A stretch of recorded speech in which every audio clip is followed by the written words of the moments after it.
Good morning, everyone. How many are here at the Feast of Tabernacles for the first time? Can I see your hand? Oh, we do have a few. Well, I want to welcome y'all, and I hope you have a great feast. Now for the next part. I hope we don't have any Hillary supporters here, because I'm from Arkansas. You know, when Bill Clinton was governor in Arkansas, he was known as a ladies' man. He was quite a womanizer. And him and Hillary had some pretty good brawls in the White House. Not the White House, but the state mansion there. And I'm sure they did in the White House also. One night Hillary comes in about 9:30, 10 o'clock, and she goes up to the bedroom. There's this night light at the end of the bed, and it shows off enough glow that all she could see was 4 feet sticking out from under the covers on the bed. Well, no, she's a pretty mean woman. She's pretty hot-headed. She storms out of the bedroom and opens the closet door and brings in a ball bat. She takes that ball bat and she starts waylaying. All you could hear was moans and groans under the cover.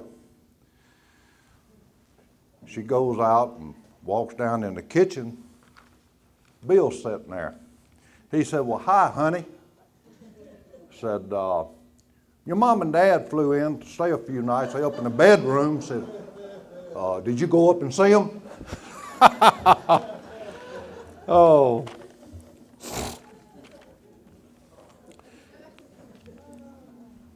In a conversation with Jesus Christ, his disciples asked him a question. In Luke 17, he asked, "Will you give us more faith? Increase our faith." If you want to, turn to Luke 17th chapter. Luke 17, verse 5, "And the apostles said unto the Eternal, Increase our faith. And the Lord said, If you had faith as a grain of a mustard seed, you could say unto the sycamore tree, Be plucked up by the roots and be planted by the sea, and it would obey."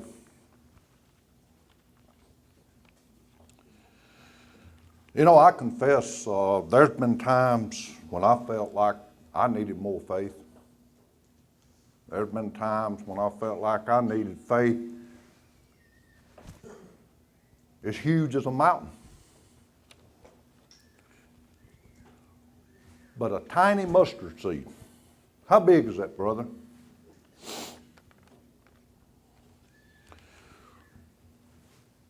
But that small amount of faith is only half of the equation, small or large. Because you see, if you combine that faith with perseverance, great zeal, it can move sycamore trees. It can heal the sick. It can raise the dead. Our God in heaven expects us to use what we have been given, great or small.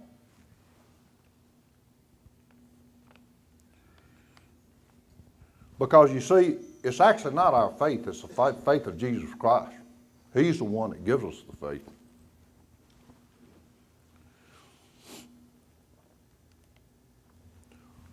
But we have to combine that with the right character. If you would turn to Hebrews 11, verse 6.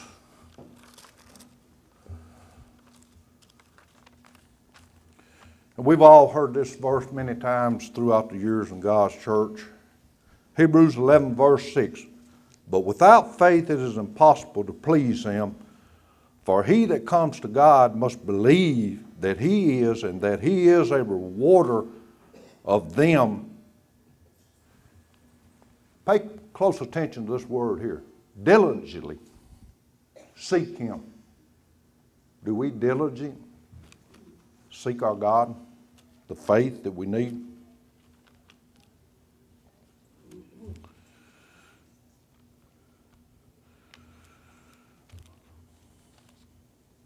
Faith, belief, diligence as a human being, that's what we got to have. It's got to be a combination. Because you see, we can quit doing anything. We're free moral agents. We can quit believing anything. For those of you who go back to the days of the parent organization, the great falling away. What about those people, brother? Did they have faith at some point in time? Did they believe? Did they know God's truth? Yes, they did. Can you lose what God has given us? Yes, we can. It can be taken away. Satan can take anything away from us, brother, if we don't hold on.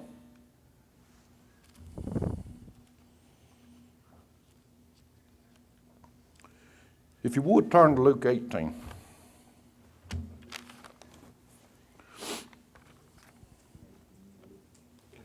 Luke 18. Jesus Christ gave another parable of the widow.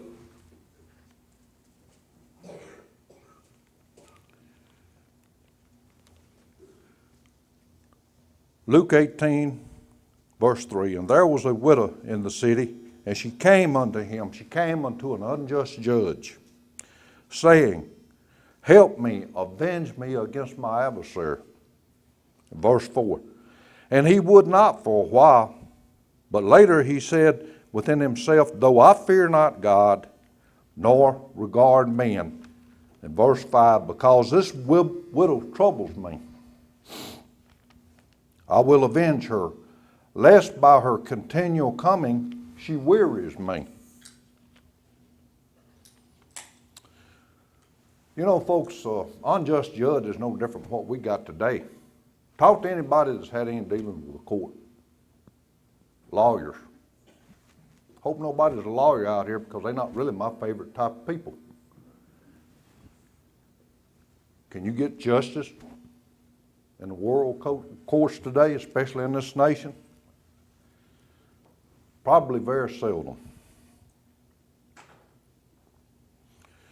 You see, this unjust judge didn't have no concern for the widow or her plight, her situation. He didn't care about that.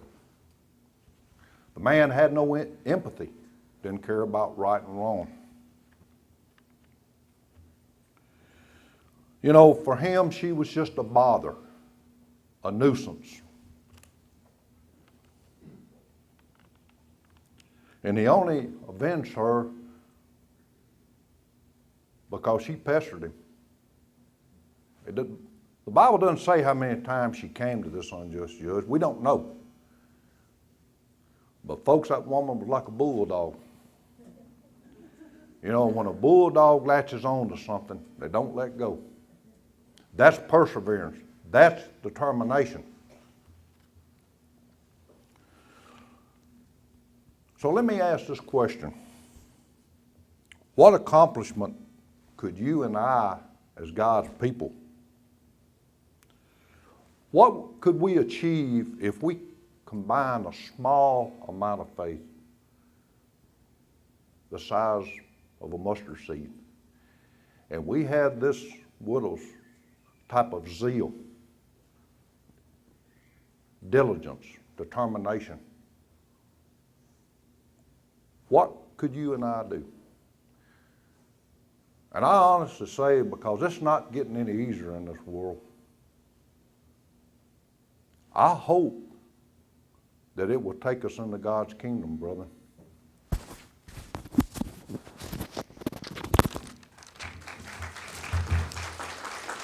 Well, good morning, everyone. Good morning. Happy Feast of Tabernacles. Thank you. It's hard to believe that another year has passed, isn't it? We just, the years seem to fly by anymore. It's hard to believe that I'm as old as I am, but I'm getting up there now. Every year before the feast, I always look with anticipation on the website to try and see if Dr. Ricks has posted the speaking schedule every year, and I think most of the speakers do the same thing. It's with a little bit of anxiety and trepidation that we look to see what kind of an assignment that we have been given, whether it's a sermon, sermonette, offering, Bible study, whatever it is. And I think all of the speakers take these assignments very seriously. And we do tend to worry about them and wonder, we're constantly praying, what is it, Father in heaven, that you want us to deliver this year? Because after all, that's what we're doing. As ministers, we are servants of Jesus Christ. That's what the term minister means, is servant. And so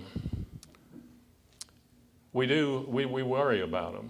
And we always hope and that God will inspire us as to what he wants us to do. And it amazes me every year how everything comes together. I didn't know what I was going to talk about until the last couple of days, and I know Mr. Armstrong always told us to try and have our sermon pretty well ready a couple of months in advance, and there have been times that I've done that, but occasionally it's almost a last-minute thing. I have all of these ideas swirling around in my head, and slowly they sort of coalesce into something that I want to talk about, and that's what happened this year. You know, we live in an age where there is no accountability. We see law breaking at all levels of government. We see people who don't want to follow the rules, and they don't want any consequences for that. So it makes life much more difficult. As I was growing up in the 50s, I pretty well knew what the rules were. I knew how to make it in life, I think. Because my parents divorced when I was very young, I was pretty much left to myself, and I learned how to get along in life. Did a lot of foolish things, but nonetheless, eventually it all came together, and I knew how to get along in life and to sort of be successful. But today, that's not the case at all. There are no rules anymore, and nobody wants to be held accountable.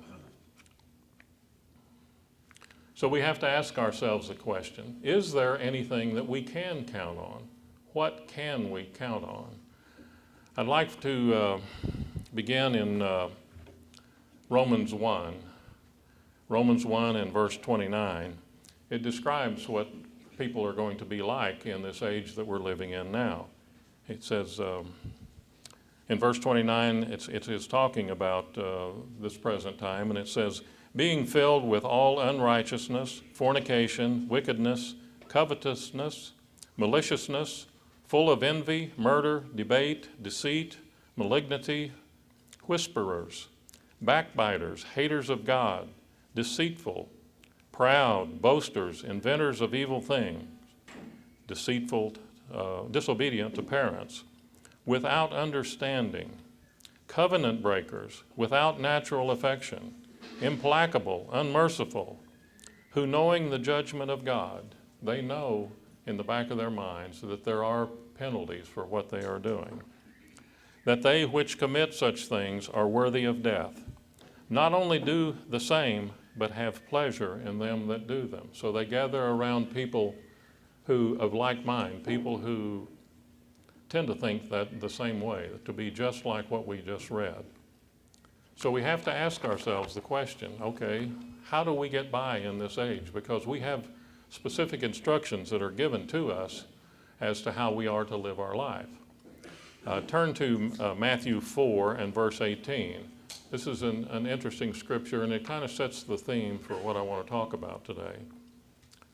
Matthew 4 and verse 18, this is the point where Jesus is just beginning his ministry, and he's going around and selecting his disciples.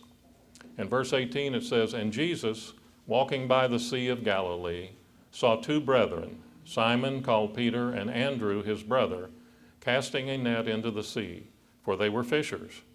And he said unto them, follow me, and I will make you fishers of men. And they straightway left their nets and followed him.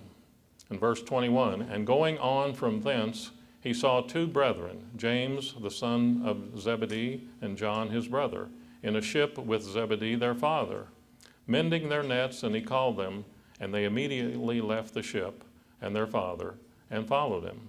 So when you first read this, it's as though he's just walking around the countryside and says, hey, I've got this great idea, come follow me. And these were people that he just selected randomly. But that's not the case at all. He knew these people. He grew up with them. They had probably had many discussions over the years. They either knew or strongly suspected that he was the Messiah, the prophesied one to come. So it's not at all like it seems to appear here. These were people that he had had long discussions with in the past about the kingdom of God and about what was going to happen in the future. So they readily got up and followed him. They were probably saying things to themselves like, well, finally we're going to do something. You know, we've been talking about this for years. It was interesting. I oftentimes am amazed that the songs that we end up singing, how well they fit in with the sermon of that day. And it's interesting that we sang today the song, Wherever He Leads, I'll Go, because that's what I'm talking about. Christ said, follow me. And he said that directly to the disciples, but in a way, he's saying that to all of us. There's my phone. In another place, he said, he kind of elaborates on the same concept of follow me. And he said to them all, if any man would come after me, let him deny himself and take up his cross daily and follow me. For whosoever will save his life shall lose it, but whosoever shall lose his life, or it means to give up their present life and do what he says, will save it. For my sake, the same shall save it. And it's interesting when some of the Bible commentators have mentioned that what he's talking about here, the way he phrases this is something that the disciples were already familiar with. Israel had the certain procedure that if you were a Gentile and from one of the Gentile nations and you wanted to become an Israelite, you could. But there were certain criteria that you had to follow in order to do that. And that's what is bound up in this brief statement here. Notice the first criteria was that it had to be voluntary. You couldn't do it because your wife or your husband wanted you to do it. You couldn't do it for any other reason than the fact that this is something you really wanted to do. And that's what he says here, if any man shall come after me. And then the second thing, it says, let him deny himself. Well, what that really means was what they had to do was turn away from their old gods, because most of the Gentile nation worshiped many, many so-called gods. They had to agree to turn away from that. And then the third thing was, and take up his cross daily. And what that really means is you had to be willing to accept whatever consequences came along for you obeying God's law. You had to be willing to follow the law that God laid out in the commandments. And you had to be willing to just accept whatever comes along as a consequence of that. Today we see that most prominently in keeping of the Sabbath.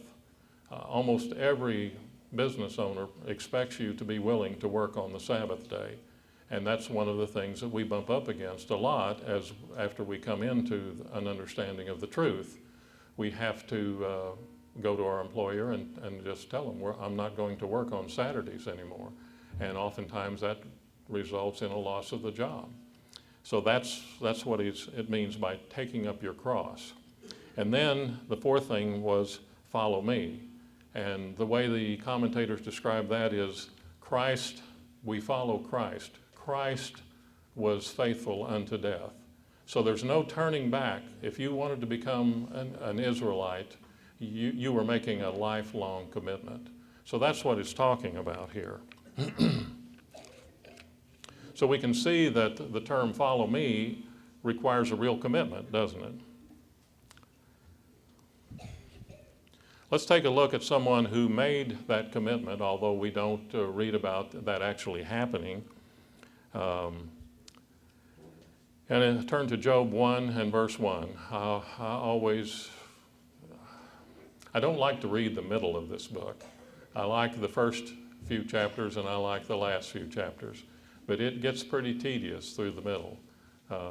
It just seems like poor Job's trial goes on forever. But in verse 1 it says, "In the land of Uz there lived a man whose name was Job. This man was blameless and upright." And this is from the New International Version. "He feared God and shunned evil. He had 7 sons, 3 daughters, and he owned 7,000 sheep." And it goes on to explain that he was a very wealthy man. He was one of the wealthiest men in the world at that time.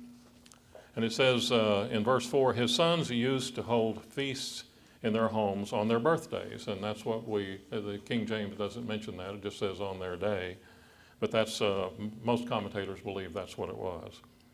And they would invite 3 sisters to eat and drink with them. Not that there's anything wrong with observing birthdays, although Worldwide did teach that at one time. When a period of feasting had run its course, Job would make arrangements for them to be purified. Early in the morning, he would sacrifice a burnt offering for each of them, thinking, "Perhaps my children have sinned and cursed God in their hearts." This was Job's regular custom. So he was very diligent in following the laws concerning the sacrifices and that sort of thing. That's what it means when he said that he was, in the King James it says he was perfect. He really wasn't, but that's what it was. He followed those ritualistic laws perfectly. And then jump ahead to, and we know what happens during that time. Of course, in the next few verses we read about how Job loses his whole family, he loses all his wealth, he loses everything except his wife, who in the midst of all this says, "Why don't you just curse God and get this over with and die?" So much for standing by your man, right?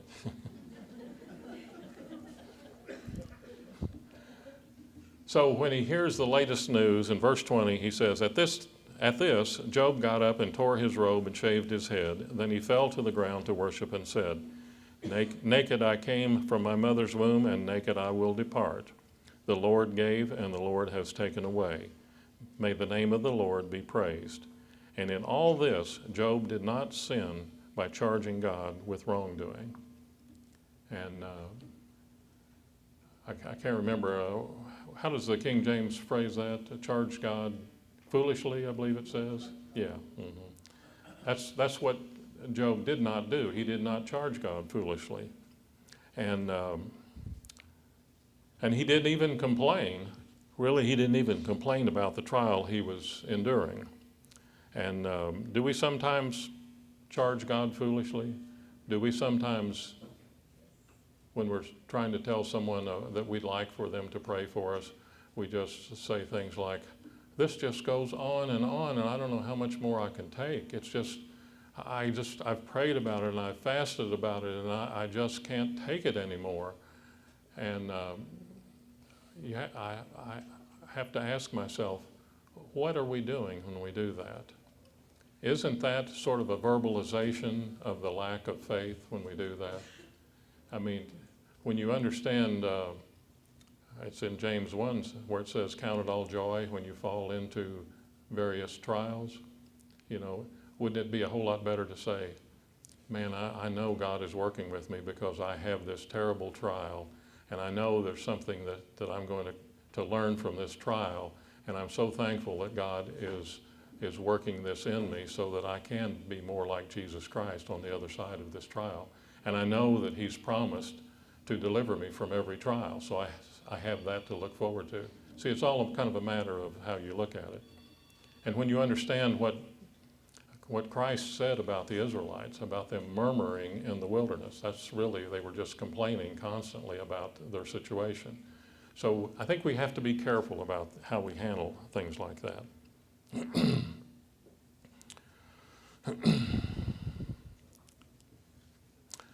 But I think that our trials are rather tame, rather pale in comparison to the trial that Job was having lost everything that he had, all of his physical wealth, having lost all of his children.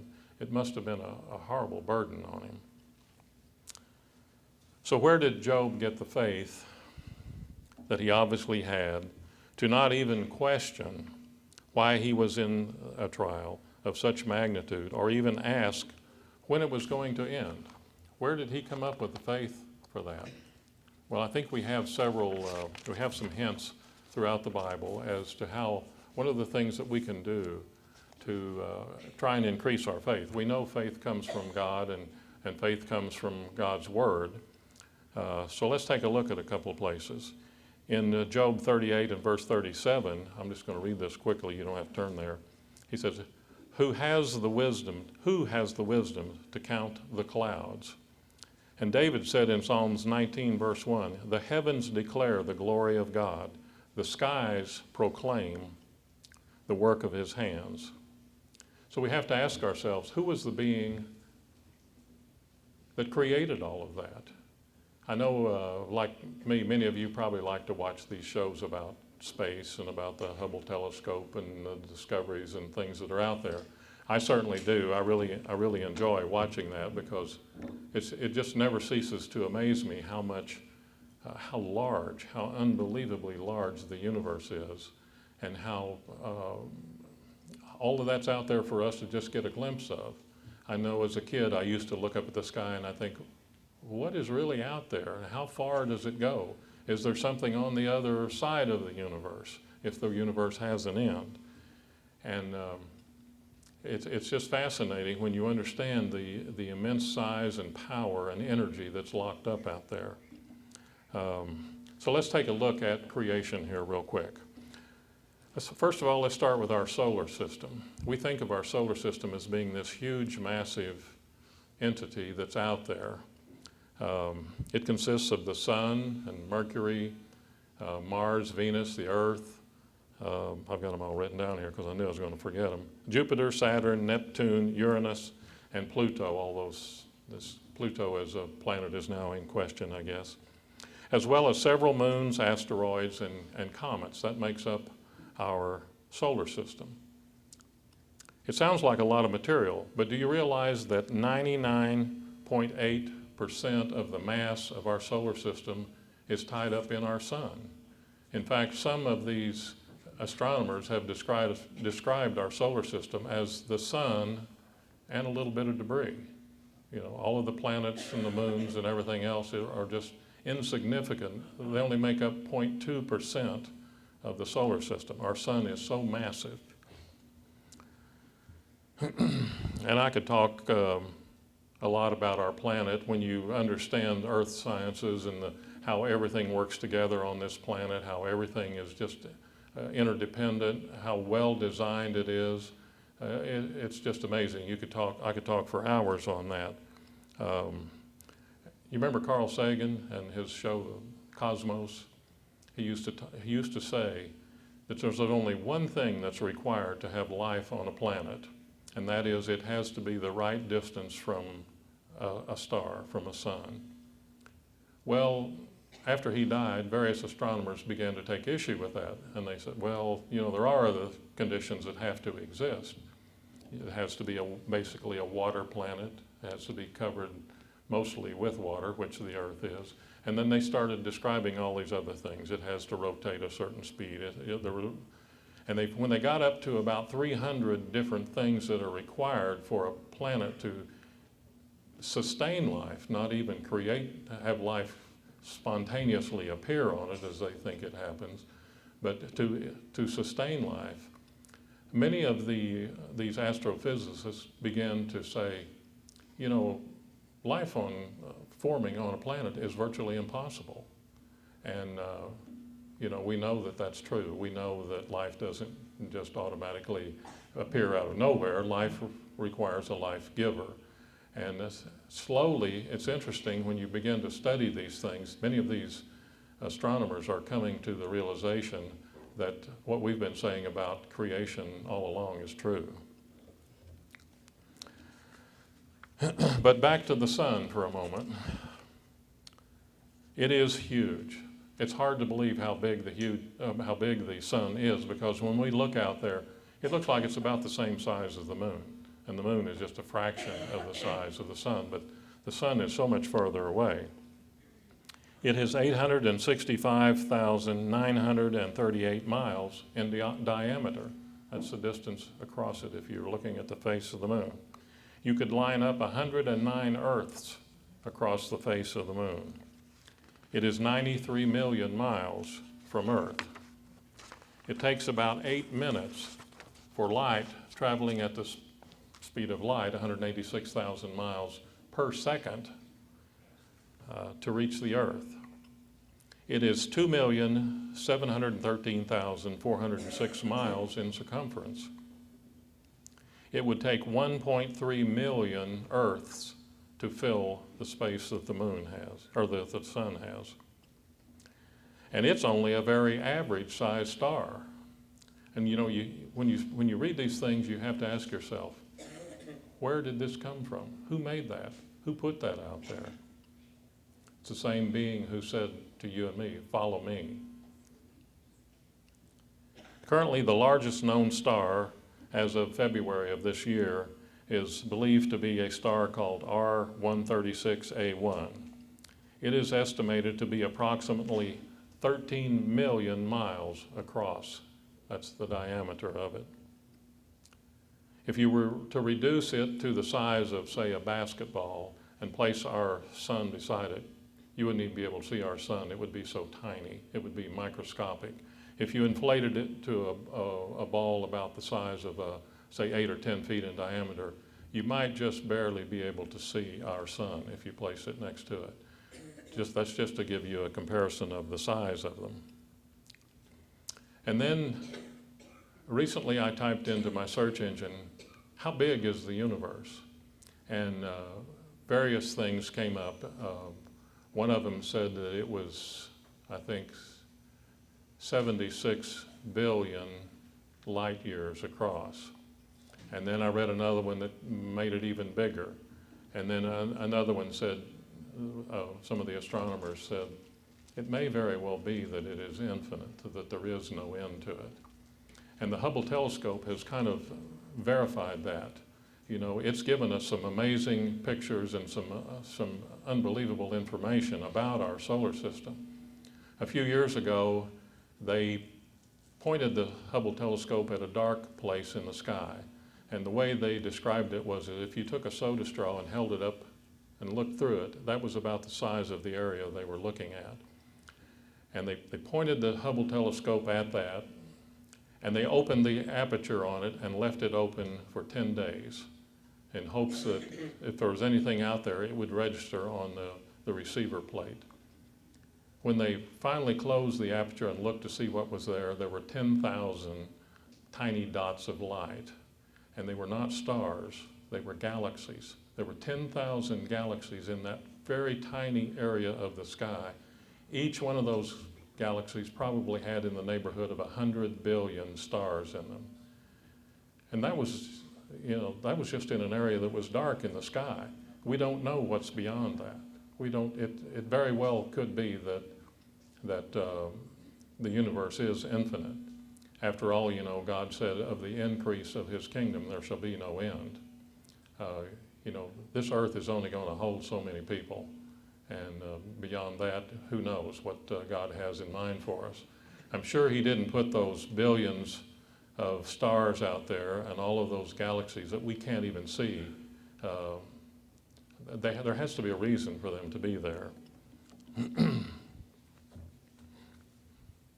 So we have to ask ourselves, when we look at all that, as I did as a child, was who made that? Who did that? Who put all that out there? That didn't just happen. The laws of physics tell us that that's not going to just happen. Energy can't be destroyed and it can't be created. It just changes to a different form. It doesn't come out of nowhere. And when you take a sun that is 13 million miles across, can you imagine the amount of energy that is locked up in there? That energy had to come from somewhere. But you might say, well, that's fine and dandy, but how does that affect me? You know, let's get back down to earth and see what God has done, you know, can or will do for me, or in this case, has done in the past. I always like to go to the book of Exodus and read about Israel leaving Egypt. And it's always interesting, the parallels between them coming out of Egypt and our coming out of sin, coming out of the world, as we call it, the world's way, because there's so many parallels involved there. Did you ever stop to think about what it takes to provide for a group of people that large? It's estimated by most commentators that there's somewhere between 2.5 and 3 million people that left Egypt. Well, you've got to feed them, you've got to provide them with water, you know, you have to provide them with fuel to do their cooking. There's just so much that has to be done. And I've seen some of these estimates before, and some of them were pretty fantastic.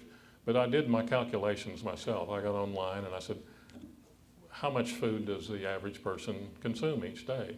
And the consensus seemed to be that it's somewhere, worldwide, it's somewhere around 5.5 pounds of food a day is what people are eating now. Maybe we don't require that much, but that's what we're eating at this point. So 5.5 pounds of food per day, you know what that relates to? I didn't know how much weight a railroad boxcar would hold, but the Union Pacific sets their limit, I believe it's 268,000 pounds. And they do that because some of the bridges won't handle any more weight than that. By the time you add the weight of the car, it's up over 300,000, about 315,000 pounds per car. Well, 5.5 pounds of food per day for 2.5 to 3 million people requires 61 fully loaded boxcars every day. Can you imagine having to do that? As if I was given the assignment to take care of that many people, it would be impossible for us to do it. And how about water? The average, according to what I found on the internet, is it takes about 7.5 liters of water per day. And I don't know if that includes washing your bathing, washing your dishes and that sort of, your clothes and that sort of thing. But even at that, you would have to have a source of water that's about 7.5 liters. It's roughly two gallons per person. So you're looking at somewhere between 5 and 6 million gallons a day. That's 250,000 gallons per hour, running 24 hours a day, 4,200 gallons per minute, or 70 gallons a second. So when the water flowed out from the rock, this wasn't just a little trickle. This was a massive flow. A few years ago, we had a family reunion down at Big Spring near Van Buren, Missouri. And if you've ever seen that, it's just mind-boggling how that much water can come out 24 hours a day, 7 days a week, 365 days a year. The flow varies a little, but it's still a massive amount of water. It is the headwater for the Spring River, and it's unbelievable how much water is coming out. This had to have been a massive flow because these calculations assume that you use every drop of the water that's coming out, and we know that wouldn't be possible. That would require 200 30,000 gallon tank cars per day, minimum. That's the absolute minimum. Again, I checked on the internet, and most tank cars hold about 30,000 gallons. Again, it has to do with the weight more than anything else. So why do we even know about the Exodus? Why do we have a whole book about the Exodus?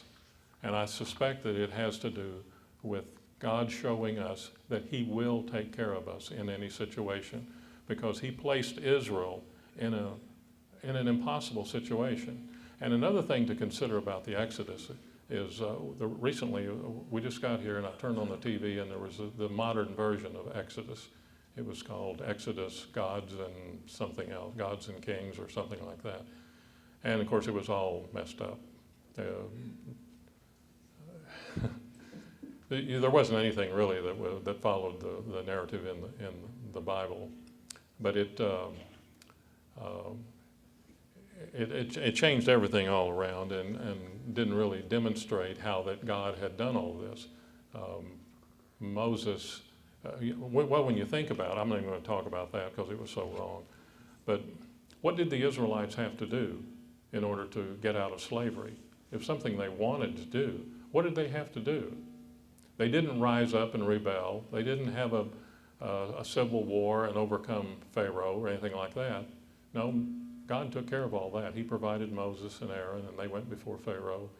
And when he said no, then God provided the plagues that finally convinced Pharaoh, after the death of the firstborn, to let them go. In fact, they were practically shoving them out of Egypt. Here, take this. You need anything, go ahead and take it. We want you out of here before we're all dead. So what did the Israelites have to do? They only had to do one thing, and that's start walking. They had to walk to the promised land. That was all that God required of them. And when you think about it, I mean, I look back over my life, and I think, that's really all I had to do was just keep on going. And in fact, in Revelations 3 and verse 10, it tells us to overcome and to endure. That's really, it talks a lot about enduring. He who endures unto the end shall, and then it tells you about, in various of those verses, the rewards that we're going to reap. And I certainly think that the book of Exodus is there to help us to be convinced, to increase our faith that God is going to take care of us, that we are on a journey, that where all we have to do is keep walking. Don't give up. Don't go off on a tangent. Don't let some unusual bit of doctrine that someone has that kind of tickles your intellect a little bit draw you away from the truth. Garner Ted Armstrong always said the way to determine whether or not someone's little, what did he call it, idea baby, whether or not it is accurate or not, is, he said, the process that we use is that we prove things. We start off and we prove the basics. We prove that the commandments are still in effect. We prove that we are to keep the Sabbath and various things like that. And it's like putting together a jigsaw puzzle. You have this one piece about the law, and then you have another piece about something else, and those pieces all fit together. And pretty soon you build up this picture like you do when you're putting together a jigsaw puzzle, and all of a sudden you get a piece that doesn't fit anywhere. It just won't fit in with what you've already proven. You toss that piece because it's probably not right. It's not correct. But I want to conclude now. This thing that Christ said, follow me, that's what you and I are doing. We are following Jesus Christ. We answered the call when Christ said, follow me. And we have all come voluntarily. No one forced us to do it. In fact, I think in most cases we could not follow Christ. I think we just felt like it was something we had to do.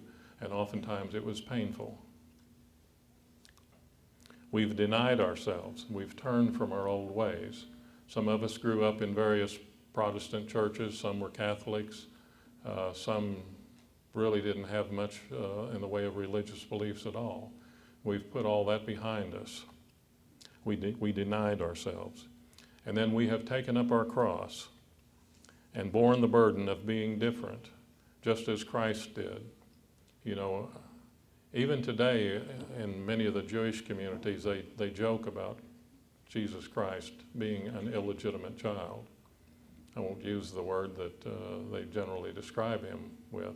And I'm sure growing up, he probably bore that burden himself.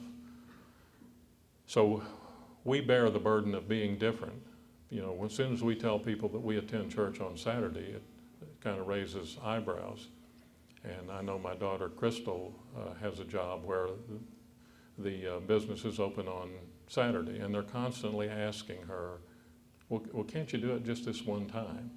And they just don't understand the level of commitment that's required for us to obey God. We have endured the persecution of a world that does not understand what real commitment is, because you see so little of it today. We've kept the commitment we made at baptism, and we are still here following Christ to the promised land, following the incredible being who made all of the amazing creation we see, and much more that we can't even see. That wonderful elder brother we call Jesus Christ, who one day said to each of us, "Follow me." So I hope that each one of us here has a safe journey, continue to overcome, continue to endure, and I can't wait to see each one of you as brothers and sisters in Christ in the family of God.